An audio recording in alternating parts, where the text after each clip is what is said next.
25 जून 1975 को देश में लगाए गए इमरजेंसी की बरसी पर आज केंद्र सरकार के मंत्रियों और बीजेपी नेताओं ने कांग्रेस पर तीखा हमला बोला। प्रधानमंत्री नरेंद्र मोदी, गृह मंत्री अमित शाह समेत कई दिग्गज नेताओं ने इसे भारतीय इतिहास का सबसे काला दौर करार देते हुए लोकतंत्र के सेनानियों को आज श्रद्धांजलि दी। प्रधानमंत्री नरेंद्र मोदी ने सोशल मीडिया प्लेटफॉर्म एक्स पर ट्वीट करके आपातकाल के दौर को याद किया। उन्होंने लिखा कि आज हम उन सभी लोगों को श्रद्धांजलि देते हैं जिन्होंने भारत के इतिहास के सबसे काले दौर में से एक यानी कि आपातकाल के दौरान लोकतांत्रिक मूल्यों की मजबूती से रक्षा की। आपातकाल हमारे संविधान पर सीधा हमला था। इस दौरान नागरिक स्वतंत्रताएं छीन ली गईं, अभिव्यक्ति की आजादी पर रोक लगा दी गई थी। पीएम मोदी ने आगे लिखा कि इस दौर में राजनीतिक नेताओं, पत्रकारों, समाज सेवकों को गिरफ्तार करके उन सभी संस्थाओं पर हमले किए गए जो हमारे लोकतंत्र की नींव हैं। उन्होंने देश के अनगिनत नागरिकों के साहस को सलाम करते हुए कहा, उन अनगिनत नागरिकों के असाधारण साहस दिखाया जिन्होंने निरंकुश सरकार के सामने चुप रहने से इनकार कर दिया और संविधान में निहित आदर्शों को बनाए रखा।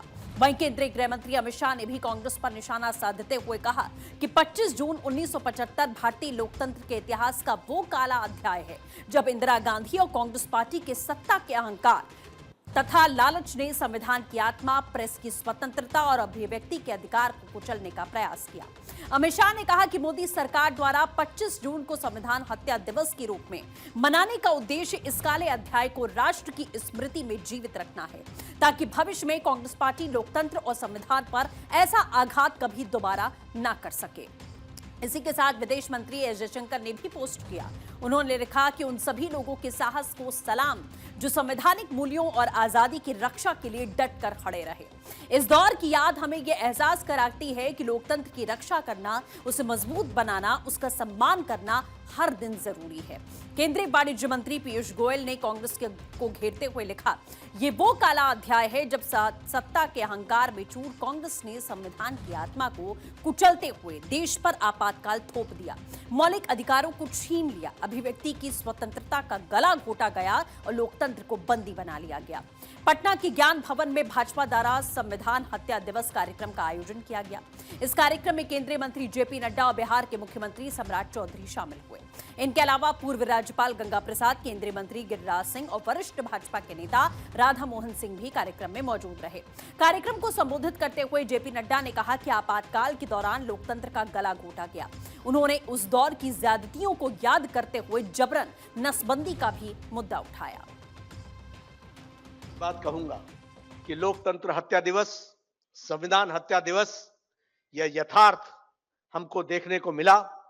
आजाद भारत में इतना बड़ा जन आंदोलन हमको जयप्रकाश नारायण जी के नेतृत्व में हमको मिला, जिसने ब्रिटिशर्स से ज्यादा जो कुठाराघात प्रजातंत्र पे हुआ था उसका मुंह तोड़ जवाब दिया है।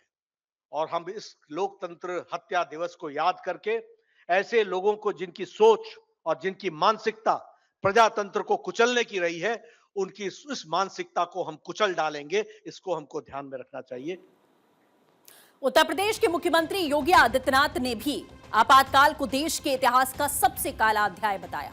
उन्होंने लोकतंत्र की रक्षा करने वाले सेनानियों के संघर्ष को याद भी किया। ऐसी क्या आवश्यकता थी जो कांग्रेस को 25 जून 1975 को देश के अंदर आपातकाल थोपना पड़ा था। हम जब निष्कर्ष पर पहुंचते तो एक ही निष्कर्ष सामने आता है, केवल अपनी सत्ता को छोड़ने बनाए रखने के लिए कांग्रेस ने यह पाप किया था।